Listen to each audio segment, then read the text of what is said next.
नमस्कार दोस्तों, dear mathematician आपका स्वागत है। आज का जो हमारा क्वेश्चन है वो क्लास 10 के मैथ के एक्सरसाइज 1.3 के क्वेश्चन नंबर 3 का पहला है और चैप्टर का नाम है वास्तविक संख्याएं। तो देखिए इस क्वेश्चन में क्या दिया गया है। वैसे यहाँ पर जो है हम 3 क्वेश्चन लेके आए क्वेश्चन नंबर 3 का, और इस वीडियो में जो है सिर्फ हम जो है इस क्वेश्चन नंबर 1 को सोल्व करेंगे। इसके नेक्स्ट वीडियो में जो है इस 2 और 3 को सोल्व करेंगे। बारी बारी से जो है अलग अलग वीडियो बना के जो है इसको सोल्व करेंगे। तो जैसे कि हमें जो है सिद्ध करना है कि ये 1/√2 जो है एक अपरिमेय संख्या है, तो इसके लिए जो है हम इस 1/√2 को जो है परिमेय संख्या मान लेंगे। अगर ये परिमेय संख्या के मापदंड पे जो है खरा उतरता है या फिर कंडीशन पे जो है खरा उतरता है, तब जो है ये परिमेय संख्या हो जाएगा, अन्यथा ये जो है क्या हो जाएगा, तो अपरिमेय संख्या हो जाएगा। तो चलिए उसको मान लेते हैं। ये देखिए, माना कि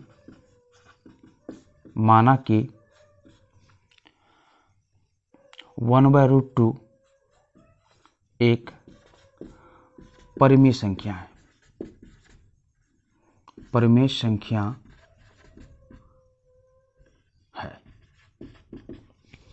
तब देखिए क्या होगा, तब 1/√2 को जो हम लिख सकते हैं P/Q। 1/2 क्या लिख सकते हैं, तो P/Q लिख सकते हैं। अब देखिए ये P/Q है क्या, तो ये P/Q जो है परिमेय संख्या का जो है मानक रूप है या फिर स्टैंडर्ड फॉर्म है। और यहाँ पर P और Q क्या है, तो यहाँ देखिए, यहाँ P और Q क्या है, तो पूर्णांक संख्याएं हैं, पूर्णांक संख्याएं है। यहाँ देखिए, तथा ये जो Q है ये Q बराबर 0 नहीं है। ये Q जो है पूर्णांक संख्या रहेगा, लेकिन Q के बराबर 0 नहीं रहेगा। अब इसका देखिए, साथ ही इस P और Q में जो है, यहाँ देखिए, साथ ही P और Q में एक के अलावा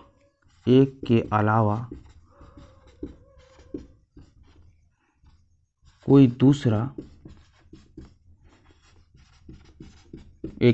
दूसरा उभयनिष्ठ गुणनखंड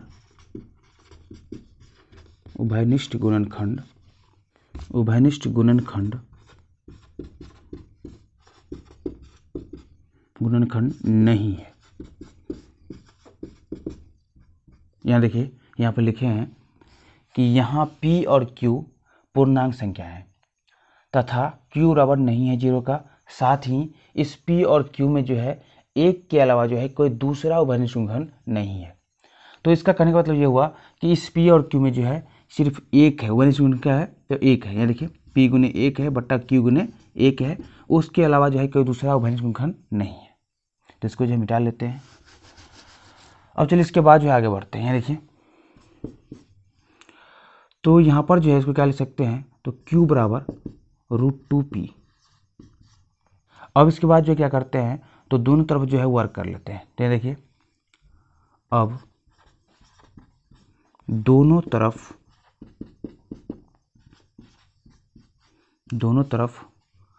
वर्क करने पर तो दोनों तरफ जो है वर्क करने पर जो है, यहाँ देखिए क्या मिलेगा, तो इस साइड जो है Q² मिलेगा और इस साइड जो है क्या मिलेगा, तो √2 × P का होल स्क्वायर मिलेगा। यहाँ देखिए, Q² बराबर होगा √2 का स्क्वायर क्या होता है, तो 2, और P का स्क्वायर क्या होगा, तो P² होगा। अब यहाँ देखिए, यहाँ पर जो है इस Q² क्या है, तो 2P² है। तो इसका मतलब ये हुआ कि अगर हम इस Q² में 2 से भाग देंगे तो ये Q² जो है पूरा कट जाएगा, क्योंकि Q² क्या है, तो 2P² है। तो हम कह सकते हैं कि इस Q² को जो है 2 विभाजित कर देता है। तो यहाँ देखिए, इसको लिखते हैं कि यहाँ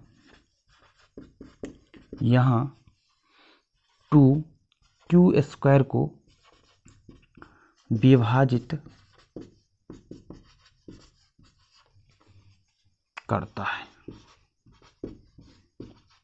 विभाजित करता है, तो 2 जो है इस Q² को जो विभाजित कर देता है।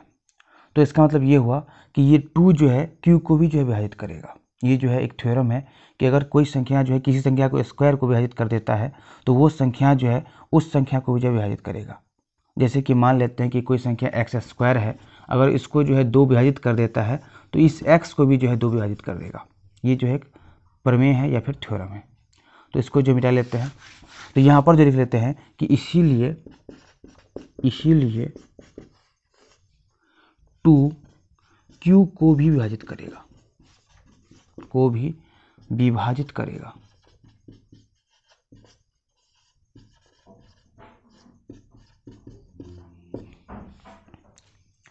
तो इस लाइन से जो है हमें ये पता चल चुका है कि ये q जो है किसका गुणज है, तो 2 का गुणज है। तो यहाँ पर जो है q बराबर जो हम 2m मान लेते हैं। क्यों मान लेंगे?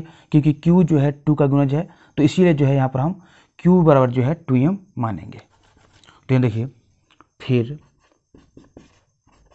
माना कि q बराबर 2m। यहाँ पर m क्या है? तो यहाँ पर m जो है एक पूर्णांक है, जहाँ m एक पूर्णांक संख्या है। तो देखिए, जब इसको भी जो है स्क्वायर करेंगे तो क्या होगा, तो q स्क्वायर बराबर 2m का स्क्वायर होगा। तो इसका मतलब ये हुआ कि q स्क्वायर होगा 4m स्क्वायर। अब यहाँ देखिए, वैसे q स्क्वायर बराबर क्या आया है, तो 2p स्क्वायर आया है। तो यहाँ पर जो लिख लेते हैं कि 2p स्क्वायर बराबर 4m स्क्वायर। यहाँ देखिए क्या होगा, तो 2 दूनी 4, तो यहाँ पर जो आएगा p स्क्वायर बराबर 2m स्क्वायर। तो अब यहाँ देखिए कि इस p स्क्वायर को भी जो है 2 विभाजित कर देता है। क्यों विभाजित कर देता है? क्योंकि p स्क्वायर बराबर क्या है, तो 2m स्क्वायर है। जब 2m स्क्वायर में 2 से भाग देंगे तो ये 2 कट जाएगा, तो सिर्फ m स्क्वायर बचेगा। मतलब p स्क्वायर जो है पूरा 2 से कट जाएगा। तो यहाँ पर जो है लिख लेते हैं, यहाँ देखिए, यहाँ 2p स्क्वायर को विभाजित करता है।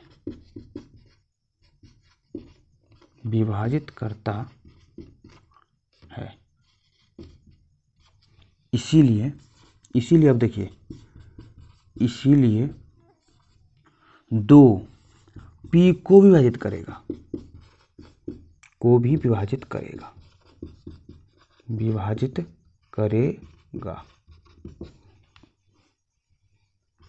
यहाँ पे क्या लिखे हैं कि यहाँ 2p स्क्वायर को विभाजित करता है, इसीलिए 2p को भी जो है विभाजित करेगा।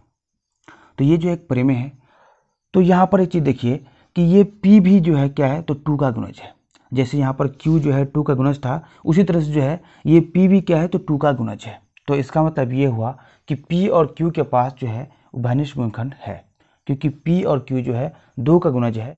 तो इसीलिए जो है p और q के पास क्या है, तो उभयनिष्ठ गुणनखंड है। एक के अलावा जो है कोई दूसरा उभयनिष्ठ गुणनखंड 2 भी जो है। तो इसका मतलब ये हुआ कि जो हम माने थे इसके जो है विरुद्ध आया है। जो हम माने थे कि p और q के पास जो है कोई उभयनिष्ठ गुणनखंड नहीं है, उसके जो है विरुद्ध आया है। क्या विरुद्ध आया है? कि इस p और q के पास जो है उभयनिष्ठ गुणनखंड है। तो हमारा मान्यता जो है क्या हो गया, तो गलत हो गया।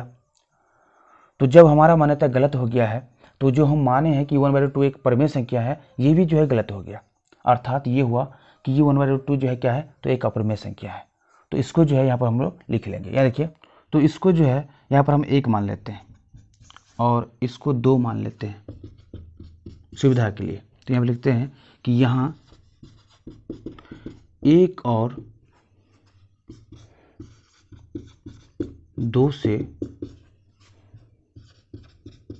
2 से यह निष्कर्ष निकलता है, यह निष्कर्ष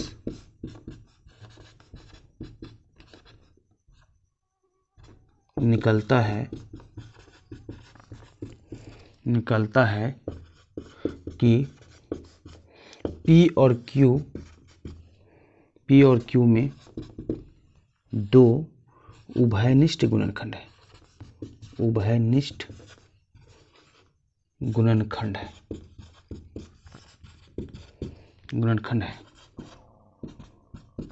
और हमने माना है कि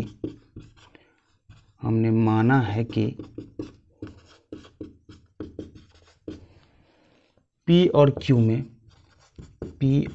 में एक के अलावा अलावा कोई दूसरा उभयनिष्ठ गुणनखंड नहीं है, कोई दूसरा उभयनिष्ठ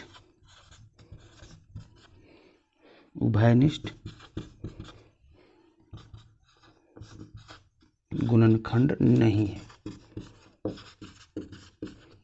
गुणनखंड नहीं है। इसके बाद आगे देखिए, अर्थात ये दोनों तथ्य एक दूसरे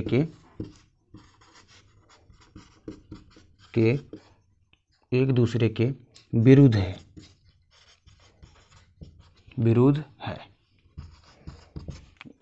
यहाँ देखिए यहाँ पर हम लिखे हैं कि यहाँ 1 और 2 से यह निष्कर्ष निकलता है, इस 1 और इस 2 से जो है यह निष्कर्ष निकलता है कि P और Q में 2 उभयनिष्ठ गुणनखंड है, और हमने माना है कि P और Q में जो है एक के अलावा जो है कोई दूसरा उभयनिष्ठ गुणनखंड नहीं है।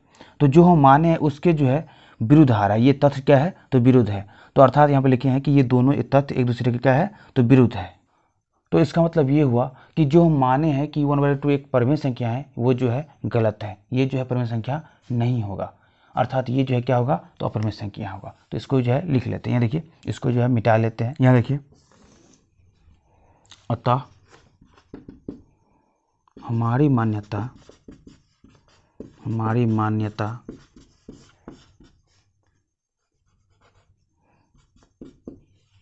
गलत है कि 1/2 एक परिमेय संख्या है, अर्थात यहाँ देखिए अर्थात क्या है तो अर्थात 1/2 एक परिमेय संख्या नहीं है।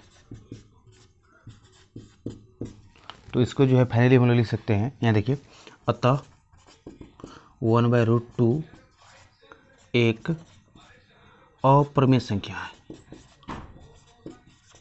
अपरिमेय संख्या है। तो ये जो है प्रूव्ड हो गया। तो हम उम्मीद करते हैं कि आपको जो है इस क्वेश्चन सॉल्यूशन बहुत ही अच्छा समझ आया होगा, और इसका अगला क्वेश्चन जो है हम नेक्स्ट वीडियो में सॉल्व करेंगे। तो अभी के लिए इतना ही।